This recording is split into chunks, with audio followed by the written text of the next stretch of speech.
ठरलं तर मग या मालिकेच्या 16 ऑक्टोबरच्या एका भागामध्ये आपल्याला आत्तापर्यंत 1.5 वर्ष जो पुरावा सापडला नाही तो साक्षी शिकरे विरोधात पुरावा सापडलाय आणि ते आहे एक वेगळंच कार्ड जे साक्षीच्या पर्समधून पडलंय आणि ते चैतन्यने ओळखलेलं आहे. कारण चैतन्य साक्षी सोबत बरेच दिवस तिच्या घरात राहत असल्यामुळे हे कार्ड 100% साक्षीचं आहे. आणि ते कसं आपल्याला माहिती आहे हे सुद्धा पुराव्यासकट चैतन्याने सांगताच केसची एकदम दिशा पलटलेली आहे. आणि या सगळ्यामध्ये साक्षी त्या रात्री इकडेच होती हे सगळं सिद्ध होण्यासाठी पुरावा पुरेसा मिळालाय. आता हा पुरावा नक्की काय आहे, ते कार्ड नक्की काय आहे, ते कसं मिळालं आणि चैतन्याने त्याच्याबद्दल काय माहिती सांगितली या व्हिडिओमध्ये पाहूया. 16 ऑक्टोबरच्या भागामध्ये सायलीला जायचं म्हणून खूप टेन्शन आलेलं असतं आणि सायली सांगत असते, सर आपल्याकडे खूप कमी वेळ आहे बरं का, म्हणजे आपल्याला या सगळ्यामध्ये फक्त 6 तास आहेत. 6 तासामध्ये काहीही करून काहीतरी पुरावा शोधायलाच पाहिजे आणि आपण ना 8:45 पर्यंतच तिकडे पोहोचूया, म्हणजे 3 कधी वाजतील ना आपल्याला कळणार पण नाही. यावरती अर्जुन म्हणतो, सायली तुम्ही टेन्शन घेऊन आपल्याला 6 तासाचे 6.5 तास होणार आहेत का? तो जितका वेळ आहे तितकाच होणार आहे. तुम्ही टेन्शन घेऊन पुरावा वेगळा सापडणार आहे का? नाही. उलट आपण पॅनिक होऊ आणि त्या गडबडीमध्ये काहीतरी चूक होऊ शकते. त्यामुळे कोणत्याही गोष्टीसाठी पॅनिक होऊ नका. तुम्ही शांत राहा. शांत राहून जे काही आपल्याला या सगळ्यामध्ये शोध घ्यायचा आहे तो शोध आपण व्यवस्थितपणे घेऊया. तुम्ही आता छानपैकी झोपी जा, कारण उद्या आपल्याला फ्रेशली उठायचं आहे आणि लवकरात लवकर निघायचं आहे. असं म्हटल्यावरती अर्जुन सायलीला समजावतो आणि सायली आता झोपी जाते. सायली झोपी गेल्यावरती इकडे आता प्रतिमा आपल्या रूममध्ये कपडे काढत असते किंवा प्रतिमा आपल्या रूममध्ये आटपाटप करत असते. त्याच वेळेला तिला या सगळ्यामध्ये सायली आपल्यासाठी किती आणि काय काय करायची ते सगळं आठवतं आणि प्रतिमाला सायलीची आठवण यायला लागते. प्रतिमा खूपच भावूक होते आणि आता सायली येणार म्हणजे सायली भेटणार कधी याचा विचार करत असते. तोपर्यंत तिकडे आता प्रिया येते आणि प्रतिमा आत्या अशी सेम टू सेम सायलीसारखी मुद्दाम हाक मारते.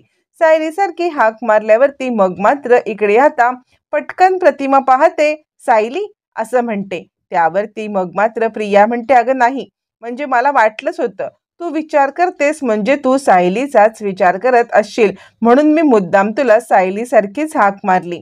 असं म्हटल्यावरती प्रतिमा काहीच बोलत नाही. त्यावरती आता प्रियाच्या डोक्यामध्ये एक कपटी विचार येतो. प्रिया सांगते, मी तुला गोळ्या द्यायला आले होते, या गोळ्या घे बरं. असं म्हणत प्रिया आता प्रतिमाला गोळ्या देते आणि तिच्या डोक्यात एक विचार येतो की ह्या प्रतिमाचा आणि सायलीचा जो बॉन्ड आहे त्याचा उपयोग करून या सगळ्यामध्ये मी आत्ता सायलीला आश्रमात जाण्यापासून रोखू शकते का? येस, नक्कीच रोखू शकते.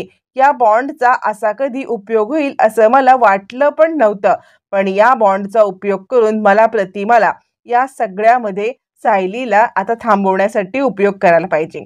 मग इकडे प्रिया म्हणते, आई मला माहिती आहे तू इकडे आली असलीस ना तरी तुझ्या मनामध्ये सुभेदारांच्या घरातले विचार काही जात नाहीत. सुभेदारांच्या घरासोबत तुला सायलीची जी अटॅचमेंट झाले ना ते सुद्धा तुझ्या डोक्यामध्ये सतत येत राहतं आणि त्यामुळे त्यामुळे मला असं वाटतं की या सगळ्यामध्ये तू सगळ्यामध्ये सायलीला एकदा भेटायला पाहिजेस. आता सायलीला भेटायला आपण उद्याच जाऊया आणि दिवसभर तू सायलीच्या सोबत राहा. माझं काहीही म्हणणं नाहीये. तू दिवसभर तिकडे थांब, तुला जरा बरं वाटेल. उद्या शार्प 8 वाजता मी तुला तिकडे घेऊन जाईन. असं म्हणत प्रिया मुद्दामच 8चं टायमिंग निवडते, कारण 8 सव्वा 8 पर्यंत अर्जुन आणि सायली हे निघणार हे तिला माहिती असतं आणि त्यामुळे मुद्दामच आता मात्र या सगळ्यामध्ये प्रियाने हे नाटक केलेलं असतं. त्यावरती प्रतिमा खूपच खुश होते. तिला काय माहिती असतं ही मुलगी नाटक करते ती आपल्यासोबत.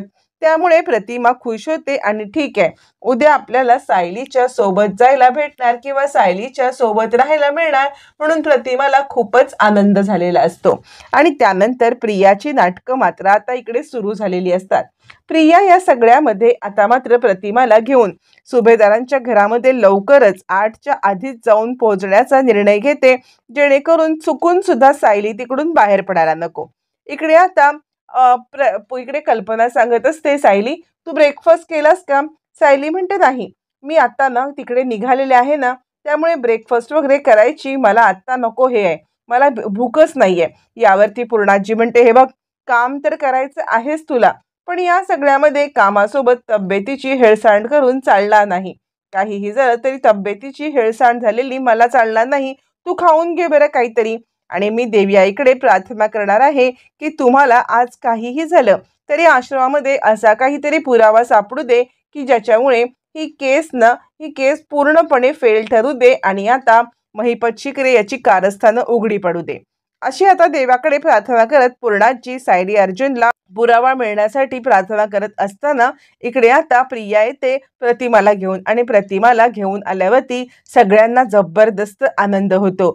सायली तर आनंदाने खुश होते आणि आता इकडे धावत पळत प्रतिमात्याला मिठी मारायला येते. प्रतिमात्या, तुम्ही आलात, कशा आहात तुम्ही, असं म्हणत ती आता प्रतिमाला मिठी मारते. प्रतिमा म्हणते, सायली मी खूप छान आहे, तू कशी आहेस, असं म्हणत ती सायलीला मिठी मारते. मग सायली म्हणते, या ना बसा. इकडे अस्मिता पण खुश होते. प्रतिमात्या, तू आलीस, बरं झालं. प्रतिमा म्हणते, हो, मला तुम्हा सगळ्यांची खूप आठवण येत होती, असं म्हटल्यावरती सायली तिला डायनिंग टेबलवरती बसवते. त्यावरती प्रिया म्हणते, हो, कारण ना आई फक्त सुभेदारांच्या घरामध्ये आलेली आहे, पण आई सुभेदारांच्या घरामध्ये जरी आली असली तरी सुद्धा तिचं लक्ष ना इकडे म्हणजे इकडे सुभेदारांच्या घरातच आहे, किल्लेदारांच्या घरात तिचं लक्षच नाहीये. म्हणून म्हटलं आज न तिला सुभेदारांच्या घरी नेऊन आणूया. आई तू काही काळजी करू नको, दिवसभर इथे राहा, रात्री मी तुला न्यायला येईन, चालेल ना. हे म्हटल्यावरती मग मात्र सायली अर्जुन यांचे आता यांना खूप धक्का बसतो. आता अर्जुनच्या डोक्यात येतं की हे सगळं प्रियाने मुद्दाम केलंय. तर सायली बिचारी भावूक होते आणि ती विचार करते, अरे बापरे, प्रतिमा त्या इतक्या आशेने मला भेटायला आलेल्या आहेत आणि मी आश्रमात चालले, कसं वाटेल त्यांना, काय करू. सायली खूप दुधा मनस्थितीमध्ये असते. तोपर्यंत इकडे आता अश्विन म्हणतो, अगं हो, जे केलंस ते चांगलंच केलंस, पण अगं सायली वहिनीला आश्रमात जायचंय, तुला माहिती आहे ना, आज आश्रमामध्ये सायली वहिनीला पुरावा शोधण्यासाठी जायचं आहे, ते तू विसरलीस का. यावरती कल्पना म्हणते, अगं हो, तुला आश्रमाबद्दलची सगळी माहिती असायला पाहिजे ना, म्हणजे या सगळ्यामध्ये सायली आज तिकडे जाणार आणि सायली आज दिवसभर तिकडे थांबणार आहे, ही माहिती तुला नव्हती का. आणि म्हणजे प्रतिमा इकडे आले, पण सायलीचं काम आहे ना, पण तरी सुद्धा सायलीला जर का प्रतिमाच्या सोबत थांबायचं असेल तर सायली थांबू शकते, तसं काही नाहीये, ते पूर्णपणे सायलीवरती असेल. यावरती प्रिया आता गडबडते आणि विचार करते, काय करू काय करू, काहीही करून या सायलीला मला थांबवायलाच पाहिजे.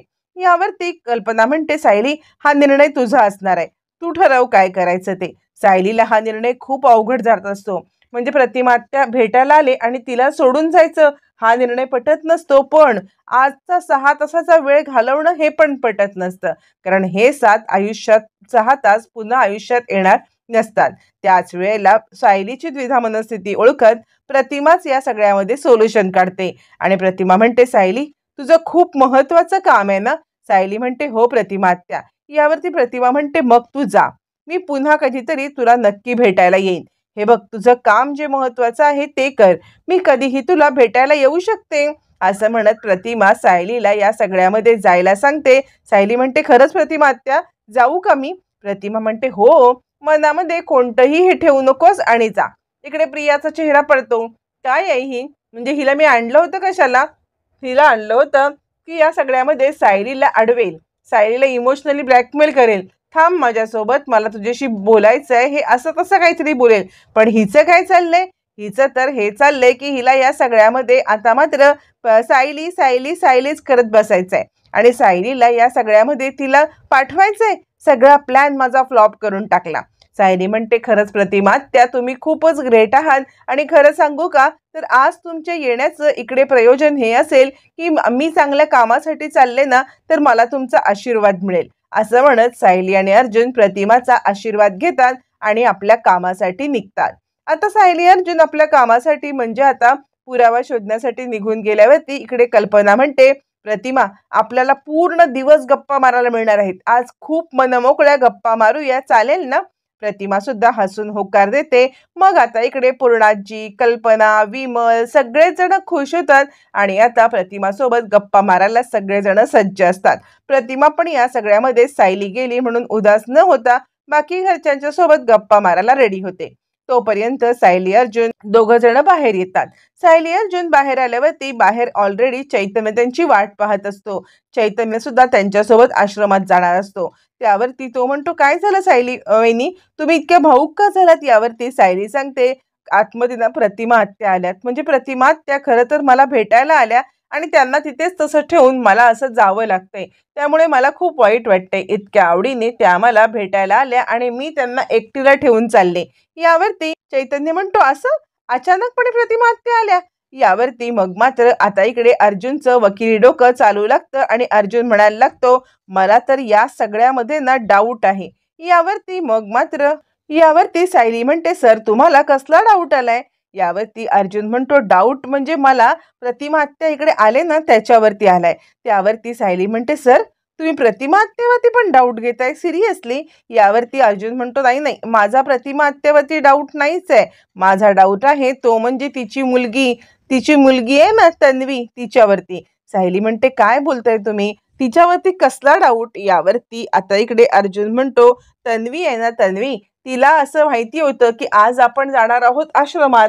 मग आपण आश्रमात जाऊ नये, म्हणजे तुम्ही आश्रमात जाऊ नये आणि पुरावा काही सापडू नये, या कारणासाठी तिने मुद्दाम प्रतिमा आत्याला इकडे आणलं, तुम्हाला अडकवण्यासाठी. ही गोष्ट तुमच्या लक्षात नसेल येत, पण माझ्या लक्षात ही गोष्ट आलेली आहे. तिला या सगळ्यामध्ये आपल्याला, म्हणजे तुम्हाला स्पेशली आश्रमात जाऊ द्यायचं नाहीये, जेणेकरून आश्रमातला कानाकोपरा तुम्हाला एकट्यालाच माहिती आहे आणि त्यामुळे तुम्ही काहीतरी नक्कीच पुरावा शोधाल अशी तिला भीती वाटत असेल आणि म्हणून तिने हे नाटक केले. सायली म्हणते, सर प्रत्येक गोष्टीमध्ये तुमचं वकिली डोकं लावायलाच पाहिजे का? असं म्हणत सायली आता मूर्खपणा करत असते, कारण अर्जुन जे म्हणत असतो तेच खरं असतं. प्रियाने या सगळ्यामध्ये मुद्दामच आता इकडे सायलीला अडकवण्यासाठी किंवा सायली जाऊ नये या कारणासाठी प्रतिमा आत्याला आणलेलं असतं. पण सायली ऐकायला तयार नसते. सायली म्हणते, सर प्रत्येक गोष्टीमध्ये डाऊट घेणं सोडा. यावर चैतन्य म्हणतो, तुम्ही दोघांनी भांडणं सोडा. आपल्याला तिकडे लेट पोहोचायचं आहे का? नाही ना, चला लवकर, आपल्याकडे ऑलरेडी वेळ कमी आहे आणि ह्या कमी वेळेत सगळं ऍडजस्ट करून आपल्याला जायचं आहे. चला पटापट, असं म्हणत आता इकडे चैतन्य त्या दोघांनाही शांत करतो आणि पटकन त्यांना आश्रमात घेऊन जातो. तोपर्यंत इकडे आता प्रियाला साक्षीचा कॉल येतो. म्हणजे काय प्लॅन केलास, काय तू सायलीला अडकवण्यासाठी केलंस, त्यांना तिकडे जाण्यापासून कसं थांबवलंस, हे विचारण्यासाठी साक्षीचा कॉल आल्यावरती प्रिया आता तोंड वाकडं करून सांगते, मी माझ्या परीने पूर्णपणे प्रयत्न केले, पण ती प्रतिमा मूर्ख निघाली. यावरती साक्षी म्हणते, तुला एक काम सांगितलेलं जमत नाही का ग? तुला एक साधं काम करता येत नाही की त्या सायलीला अडवणं? यावरती प्रिया म्हणते, मी खूप मोठा प्लॅन केला होता. मी त्या प्रतिमाला घेऊन सायलीकडे गेले होते, जेणेकरून सायली आणि प्रतिमा यांचं बॉन्डिंग आहे त्याचा फायदा घेता येईल. म्हणजे प्रतिमा आल्यावरती सायली इमोशनल होईल आणि मग प्रतिमा सोबत थांबेल. प्रतिमा पण तिला थांबायला सांगेल. पण ही प्रतिमा भारी आगाऊ निघाली. हिने काय केलं माहितीये का? हिनेच सायलीला सांगितलं, जा तू तुझं काम कर, मी इकडे थांबीन, परत भेटू. यावरती साक्षी म्हणते, ती नाही मूर्ख, तू मूर्ख आहेस, कारण तुला असा काही ठोस प्लॅन पण करता येत नाहीये की ज्याच्यामुळे ती थांबेल. एक लक्षात ठेव, जर या सगळ्यामध्ये काही पुरावा सापडला ना प्रिया, तर तुला मी सोडणार नाही. तुझी सुद्धा सगळी कारस्थानं बाहेर काढेन, पितळ उघडं पाडून टाकेन तुझं. मी जर या प्रकरणात अडकले तर तुला सुद्धा सही सलामत मी सुटू देणार नाही, ही गोष्ट तू लक्षात ठेव. प्रिया म्हणते, ऐक ना साक्षी, साक्षी ऐक ना. साक्षी काही ऐकायला तयार नसते आणि साक्षी तिचा फोन तोंडावरती कट करून टाकते. प्रिया घाबरते, कारण ही सायली गेले खरी, पण पुरावा सापडला तर? आणि प्रियाची भीती 100% खरी होणार असते. 1.5 वर्षात जो पुरावा सापडला नसतो, देवी आईच्या कृपेने 6 तासात तोच पुरावा सापडत चैतन्य असल्यामुळे ही गोष्ट साक्षीची आहे हे सुद्धा समजणार असतं. कुठेतरी कोणत्या तरी गोष्टीचा संदर्भ लागत चैतन्य इतके दिवस जे साक्षीच्या सोबत राहत होता त्याचा फायदा इथे आता होणार असतो. इकडे आता पोलिसांची गाडी ऑलरेडी आलेली असते आणि पोलीस सुद्धा तिकडे असतात, कारण आश्रम सील असतं. त्यामुळे इकडे अर्जुनला आश्रम उघडून देण्यासाठी पोलीस आलेले असतात. 6 तासासाठी आश्रम उघडून देणार, 6 तासांनी बंद करणं हे पोलिसांचं काम असतं. मग सायली, अर्जुन, चैतन्य तिकडे पोहोचल्यावरती इन्स्पेक्टर आपल्या कॉन्स्टेबलला सांगतात, जा आश्रमाची सील उघडून दे. 6 तास अर्जुन सर आणि त्यांच्यासोबत हे 2 जण आश्रमात राहतील. आश्रमाची माहिती खातील. बरोबर 3 वाजता आश्रम तुला बंद करायचा आहे. असं म्हणत पोलीस आता हवालदाराला इन्स्ट्रक्शन देत असताना सायली मात्र खूपच भावूक होते. इतक्या दिवसाने आपलं आश्रम पाहिल्यावरती, ज्या आश्रमात आपण लहानाची मोठी झालो, ज्या ठिकाणी आपण आपलं बालपण घालवलं, त्या सगळ्या आठवणी सायलीच्या नजरेसमोरून येतात आणि सायलीचं मन एकदम अस्वस्थ होतं. सायलीकडे पाहताना अर्जुनला पण अस्वस्थ होतं आणि त्याला समजतं की सायलीच्या मनामध्ये सगळ्या जुन्या आठवणी दाटून आलेल्या आहेत. आणि मग मात्र अर्जुन, सायली, चैतन्य तिघेही जण आश्रमाच्या दिशेने एक एक पाऊल पुढे टाकत येतात. इकडे आता हवालदार ते सील काढून त्यांना आता आश्रम उघड करून देतो आणि पोलीस सांगतात, तुम्हाला काही मदत हवी असेल तरी सुद्धा आम्ही बाहेरच आहोत, काहीही लागलं तरी सांगा. असं म्हणत कॉन्स्टेबल आणि पोलीस मदत करण्यासाठी बाहेर उभे असतात आणि सायली मात्र भावूक झालेली असते. अंगणापासून जी सुरुवात होते तिच्या बालपणीच्या आठवणीची, ती अगदी घरापर्यंत जाऊन पोहोचते. अंगणामध्ये असताना सायली कशी त्या लहान मुलांसोबत खेळायची, कशी त्या लहान मुलांना खेळवायची आणि छानपैकी धमाल मस्ती करत मधुभाऊंकडे कसे कंप्लेंट करायचे, काय करायचे, हे सगळं सायलीला आठवतं आणि तिच्या नजरेसमोरून आपलं सगळं बालपण सरतं. एक एक पाऊल जड अंतःकरणाने टाकत आता सायली आपल्या घराच्या दिशेने चाललेली असते आणि आता इकडे तिचं भाऊक होऊन बघून इकडे अर्जुनला सुद्धा खूप त्रास होत असतो. मग आता सील उघडलं जातं. सील उघडल्यावरती आता आश्रम पूर्णपणे खुलं करून दिलं जातं आणि आश्रमामध्ये एंट्री करताना सायलीच्या डोळ्यामध्ये खूप पाणी येतं. ज्या आश्रमातून आपल्याला बाहेर काढलं होतं, त्या आश्रमात किमान 6 तास तरी घालवायला मिळणार, ही सुद्धा गोष्ट सायलीसाठी खूप सुखदायक असते. सायली बाहेरूनच आश्रम पाहत असताना अर्जुन म्हणतो, या सायली, या आतमध्ये, लवकर या, आपल्याकडे वेळ फार कमी आहे. असं म्हटल्यावरती आता मात्र तिघजणे आतमध्ये येतात आणि त्यांची मोहीम चालू करायला लागतात. तोपर्यंत तिकडे आता कॉन्स्टेबल येतात आणि हा घ्या इव्हिडन्स बॉक्स, काहीही इव्हिडन्स असतील ते ह्याच्यामध्ये ठेवा. असं म्हटल्यावरती चैतन्य म्हणतो, ठीक आहे, थँक्यू. त्यावरती अर्जुन सायलीला सांगतो, आता आपल्याला इथे जे काही पुरावे वाटतात, म्हणजे पुरावेजन्य अशा काही वस्तू वाटतात, त्या वस्तू आता आपण हँगलोजने उचलायच्या आणि या इव्हिडन्स बॉक्समध्ये टाकायच्या आहे. हा इव्हिडन्स बॉक्स डायरेक्ट आता कोर्टामध्ये उघडेल, जे काही इव्हिडन्स आपल्याला सापडतील ते. पण हे करत असताना सायली, तुम्हाला एक गोष्ट सांगतो, हातामध्ये हँगलोज घाला. कोणतीही गोष्ट जर उचलायची असेल, कोणताही पुरावा जर का उचलायचा असेल, तर हातात हँगलोज घातल्याशिवाय कोणताही पुरावा तुम्ही उचलू नका. कारण काय होईल, या सगळ्यामध्ये जर तुम्ही हँगलोज न घालता पुरावा उचललात तर मात्र आपले ठसे त्या पुराव्यावरती येतील आणि त्या पुराव्यावरचे ओरिजिनल ठसे पुसले जातील. त्यामुळे हँगलोज घाला आणि हँगलोज घालूनच मग तुम्ही तो पुरावा उचलून या इव्हिडन्स बॉक्समध्ये ठेवायचा आहे. ही गोष्ट तुम्हाला कटाक्षाने करायची आहे. सायली म्हणते, ठीक आहे सर. मग अर्जुन आणि चैतन्य लगेच आता हँगलोज घालतात. सायलीला सुद्धा हँगलोज दिले जातात आणि चैतन्य अर्जुन लगेचच कामाला लागतात. ते दोघं जण प्रोफेशनली काम करत असले तरी सायलीला हे जमत नसतं. सायलीला माझं घर, माझ्या घरातल्या आठवणी, घरातला एक एक कोपरा, इकडे सुमन बसून कशी शिवायची, तिकडे मी बसून कसं काम करायचे, माझा अभ्यास करायचे, ही ते मुलं कशी खेळायची, हे सगळ्या छोट्या छोट्या गोष्टी आठवत असतानाच सायली तिकडची एक फोटो फ्रेम उचलते. ती फोटो फ्रेम असते मधुभाऊंच्या बहिणीची. सायली ती फोटो फ्रेम घेते आणि तिला मधुभाऊंचे सगळे शब्द आठवायला लागतात, की लढायचं नाही, रडायचं. म्हणजे लढायचं, आपलं रडायचं नाही. आपली म्हणजे तिची त्यांची जी ताई आहे, त्यांची जी बहीण आहे, ती नेहमी जे सांगायची ते सगळं मधुभाऊंना आठवत असतं. आणि आता सायली तो फोटो घेते आणि आज तुमच्यामुळे ही आश्रमाची इमारत उभी राहिली. तुम्ही मुहूर्तमेढ रोवलीत आश्रमाच्या इमारतीची आणि मला या सगळ्यात पहिल्यांदा आश्रमात आणून तुम्ही दोघांनी मिळून जे काही आश्रमाची स्थापना केलीत ना, ते तुमचं जे पूर्ण मोठं स्वप्न आहे ना, ते स्वप्न पूर्ण करण्याच्या दिशेने आम्ही एक एक पाऊल टाकत इथपर्यंत आलो. पण इथे आमच्यासाठी खूप अडथळे आलेत. पण या पण अडथळ्यांना पार करत आम्ही आम्ही आश्रमाला वाचवणार आणि मधुभाऊंचं वाक्य आम्ही खरं करून दाखवणार, की रडायचं नाही, लढायचं. आज तुम्हाला मी वचन देते, काहीही झालं तरी या आश्रमाला मी पडू देणार नाही. तुमचं स्वप्न मी भंग होऊ देणार नाही. खरं तर तुमच्यामुळे आज कितीतरी निराधार लोकांना आधार मिळालेला आहे. कितीतरी निराधार लोक या सगळ्यामध्ये आता मात्र त्यांचे हे पल्लवित झालेले आहेत आशा आणि त्यांचं आयुष्य व्यवस्थित झालेलं आहे. त्यामुळे मी तुमचा हा जो काही तुमचं मनातली इच्छा होती ती पूर्ण करणार, असं म्हणत सायली आता मधुभाऊंचे शब्द आठवते आणि मधुभाऊंनी सायलीला जे काही छोट्या मोठ्या गोष्टी सांगितल्या असतात त्या सगळ्या आठवून सायली खूपच भावूक होते.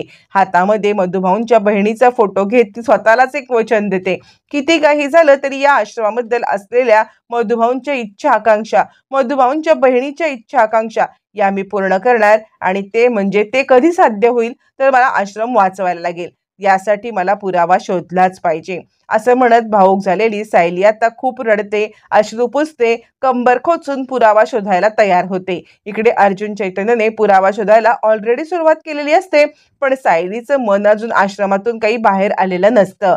मग अर्जुन सायलीला या सगळ्यातून मन बाहेर काढून तुला आता पुरावा शोधण्यासाठी मदत करायला पाहिजे, कारण या आश्रमातला कोपरा आणि कोपरा फक्त आणि फक्त तूच जाणून आहेस, त्यामुळे तू आता कामाला लाग, असं सांगतो. असं सांगितल्यावरती सायली आता कामाला लागते. पदर खोचून सायली कामाला लागल्यावरती एक एक करत सगळ्या कामे कोपरे शोधले जातात. आतापर्यंत 1.5 वर्षामध्ये अनेक वेळा पोलीस आलेले असतात, अनेक वेळा पोलिसांनी पुरावे शोधलेले असतात, पण पुराव्याच्या नावाखाली काही गोष्टी ज्या मिळतात त्या कोर्टात खोट्या ठरलेल्या असतात. पण 1.5 वर्षानंतर असं एक कार्ड सायलीच्या हातामध्ये येतं. सायली अर्जुनला बोलवते, अर्जुन सर इकडे या, असं म्हणत तिच्या हातामध्ये ते कार्ड असतं. ते कार्ड दुसरं तिसरं कसलंही नसून ते असतं एका बुटीकचं कार्ड. म्हणजे आता प्रिटीज हे एक बुटीक असतं आणि हे खूप महागडं बुटीक असतं. या बुटीकमधले कपडे हे खूप महागड्या लोकांनाच, म्हणजे जे कोणी श्रीमंत आहेत त्याच लोकांना परवडण्यासारखे असतात. त्यावेळेला अर्जुन ते कार्ड घेतो, आपल्या हाताने उचलतो. त्याच्यावरती ऑलरेडी फिंगरप्रिंट असतात, ते म्हणजे आता साक्षीचे, कारण साक्षीच्या पर्समधून ते खाली पडलेलं असतं. आता हे फिंगरप्रिंट कोर्टात सिद्ध केले की साक्षी इकडे होती हे 100%. पण हे कोणाचं कार्ड आहे हे अजूनही यांना कळालेलं नसतं. त्यावरती अर्जुन म्हणतो हे महागडं बुटीक आहे. यावरती सायली म्हणते आमच्या आश्रमामध्ये कोणीही इतक्या महागड्या बुटीकमध्ये जायचा विचार पण करू शकत नाही. त्यावरती चैतन्य म्हणतो मला माहितीये हे न साक्षीचं आहे. साक्षी या बुटीकमध्ये जायची, साक्षीचे कपडे असेच ब्रँडेड असायचे. फायनली चैतन्याच्यामुळे ही गोष्ट लक्षात आले की हे कार्ड साक्षीचं आहे आणि साक्षी विरोधात खूप मोठा पुरावा अर्जुन आणि सायली यांच्या हातात फिंगरप्रिंट सकट सापडलेला आहे.